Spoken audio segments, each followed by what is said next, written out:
B amusement that leaves us clueless on what we should do with a drowning Hydra. B thumping that eventually stops. B Dedra that is now slowly sinking to the ground of the murky swamp water. B still us, even more clueless on how to retrieve a gallbladder from a dead Hydra on the ground of a frozen swamp pond. God damn it. Hey, what's up everybody, TownGuard Sky here, welcome to another D&D memes video. Before jumping into the video, I just wanna quickly kindly say that I hope you have a wonderful day and also ask you if you want to smash the like button because I really appreciate it and it helps out, so thank you so much for taking the time to do that. Also no lollygagging, so let's get on with the show. Enjoy the video. Anon hates Warforce. I wanna play Warforged. Please leave my table. Player wants to play Warforged. Warn him that Warforged are the most alien race in my setting, and that it will be a very difficult, prejudiced and unique experience from other races, and that his origins will be evil in nature. He agrees and thinks this is all cool. We play the game. He has a difficult, prejudiced and unique experience finding out the evil origins of his creation. Verbatim tells me, I knew it was going to be like this, but not this bad. Has considered dropping his character multiple times now. Warforged and Warforged players. Cool, you passive-aggressively ruined your friend's fun. This is the moment you cool off some of the most top aspects, Anon. Saying it's gonna be bad with no more details is not a blank note to do anything and everything. Player. Hey bud, I was wanting to play Warforged. DM. Okay, but I'm going to single you out and make every session feel like you're doing something wrong when you're actually not. Why? Because you're ruining my fun. So f you. Okay, fine, I won't play Warforged. What races will you allow? Only lolly cat girls. In bikinis. Yeah, I'm gonna find a new group. I do kinda wonder how bad the DM made it for the Warforged player in like the initial story. I don't know, just from what the DM described, it doesn't seem that bad, but then from what the player says, it seems horrible, so I don't know. But yeah, I think this could have been avoided if they just discussed in more details and the player understood that the GM doesn't want Warforged at the table and the DM understood that the player wants to play Warforged really bad. Maybe they could have come to an agreement. I don't know, I think they could, but yeah. Give me 30 seconds, I'll tell you about the Ridge and I'll turn my webcam on. Alright? Okay, cool, thanks. Nice. Okay, so the Ridge makes this cool little small form factor wallets. They're the size of a credit card and they do allow you to put credit cards in them, so I think that's really cool for a wallet to do that. You can also put cash, they have cash straps, they have cool designs. This one is titanium, small, nice, pretty. Yeah, they have a lot of different designs, not only these on the website. There's a lot of different designs, so you might find something that you like. But yeah, 10% off, use code SkyDieRay. Thanks again to Ridge. Anon gives a Darwin award. In this thread, Halloween one-shots. Run a 5th edition game for some of my players at my LGS. Want to run Curse of Strahd for a spoop game, but no one wants to learn the game. Tell them to just bring some level 0 PCs, standard human, and sidekick NPC classes. Frame it as a merchant caravan running from a trade port to the countryside where the normal game takes place. Tell them that surviving and delivering their merchandise gives their players in the main game supplies and items to buy. They roll into a border town and stop at a tavern before turning in for the night and hear a bard telling stories.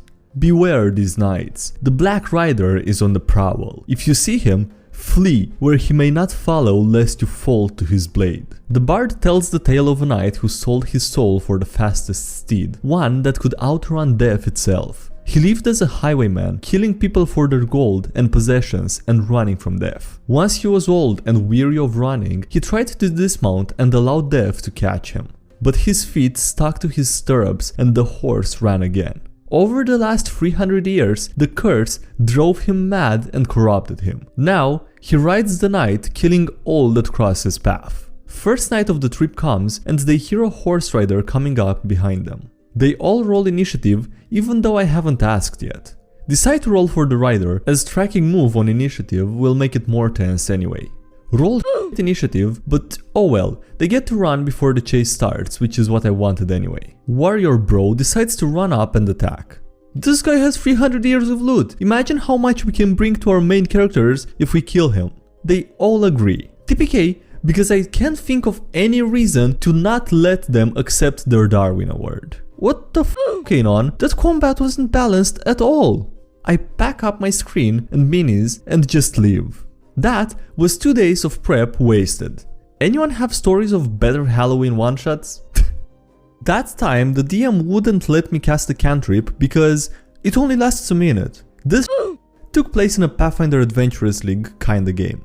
Be me, Human Magus. Be not me, level 1 Barbarian, rest of the party and the DM.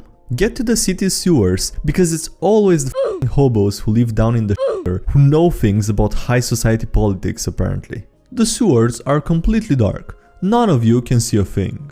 I look at my Reddit spell and wouldn't you know, I readied dancing lights for the day, so I try to cast dancing lights. The DM gives me a smug look. You know dancing lights only lasts a minute, right? He sounded like he was actually talking to a fucking child. Yes, dancing lights only lasts a minute, but it's a cantrip, so I can cast it over and over and over again, I say to the DM in the kindest way I can. Well, even then, I don't think they give light. This really went, they just made a cantrip that has no use, lol, get good noob. But another DM from the same game actually recommended me take it specifically because it gave off light. So I know this is wrong. I go on my phone, I find the dancing lights page on AON, and it turns out it does give light equal to 4 torches. Yeah, but it's still only a minute. It's better if you don't cast it. I say I cast it anyway, but the DM just fucking ignores me and repeats himself. The sewers are entirely dark. I just give up and lay back. This DM won't let me cast the spell. Fat fuck's gotta have his feel of god complex, I guess. The barbarian lights a torch because the player was either sick of my or the DM's. You can barely see 40 feet in front of you. The party slowly moves forward. Suddenly, the barbarian gets charged by a rat out of our sight. The barbarian's flat-footed. Nope, we don't even get to hear the rat gallop at Mach 5 speed. It's a crit plus con degrading disease. The barbarian is left on 2 health. Roll initiative. The barbarian tries to retreat, fails the mobility check, and gets attacked because of attack of opportunity, and gets downed. We managed to save the barbarian from what turned out to be a horde of dire rats, but what the f was my DM doing?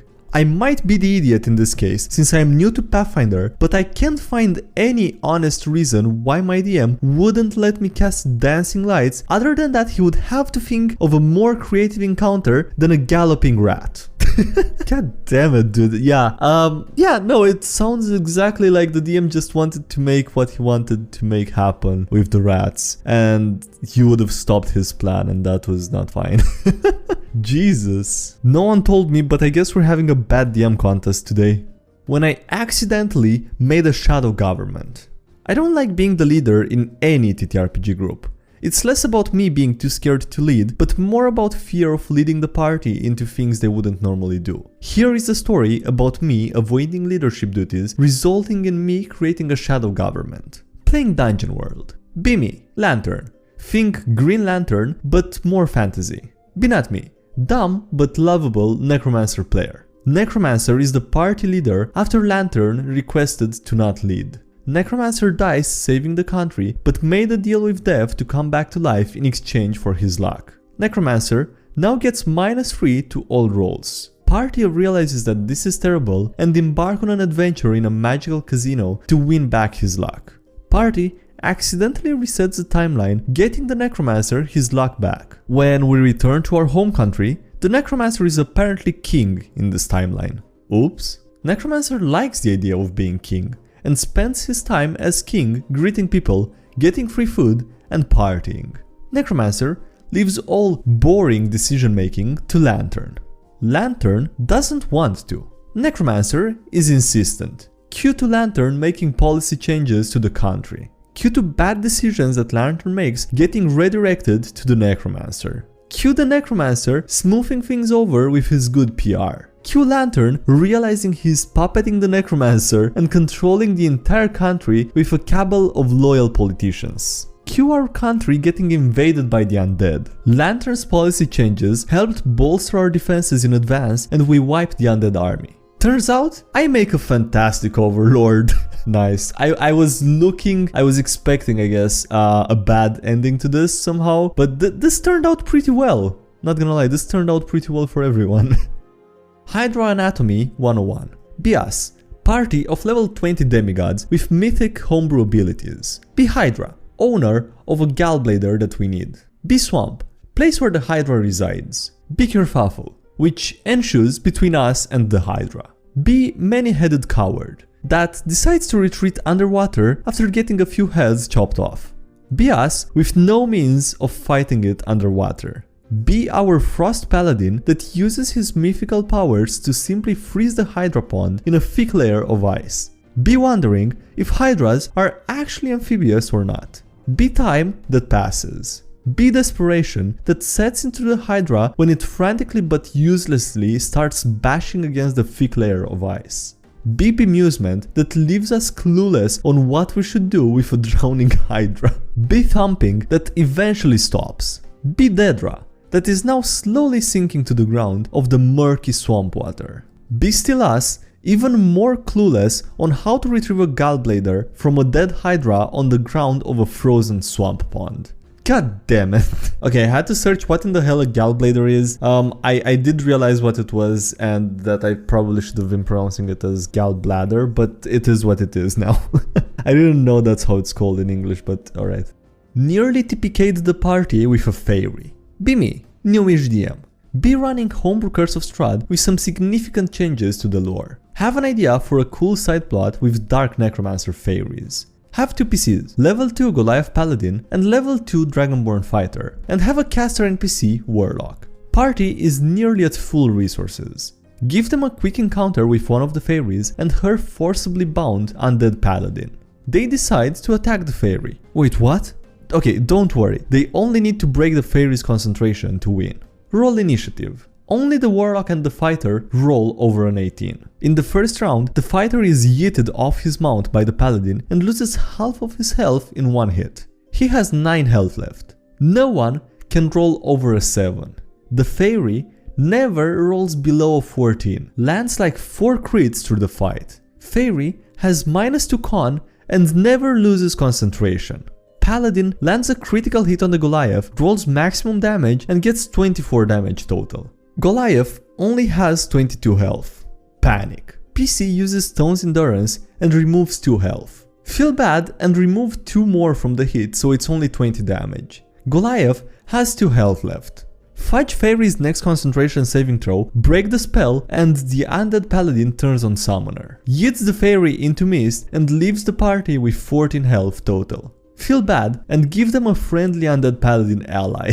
TLDR, Dicebot nearly kills the party by giving DM all their luck. See, this is a prime example of why you don't want to roll in public as a DM. You know, it's horrible luck like this, or horrible good luck like this. Horrible bad luck for the players, I guess. Which really justifies fudging rolls sometimes, right? But I don't know, let me know in the comments what you think. If you think it's justified to fudge rolls in scenarios like this or not. But yeah, anyway, with that being said, this is gonna be it for this video. So thank you so much for watching. I hope you enjoyed it. Please leave a like if you did and subscribe for more if you haven't already. Also, thank you to everyone supporting the channel on Patreon. I really appreciate it. So thank you so much for your support given there. Links below if you want to check that out, as well as links to your social media, the Discord, the subreddit, and anything else. And yeah, that's it. Thanks again for watching. I'll see you next time. Have a great day. Bye.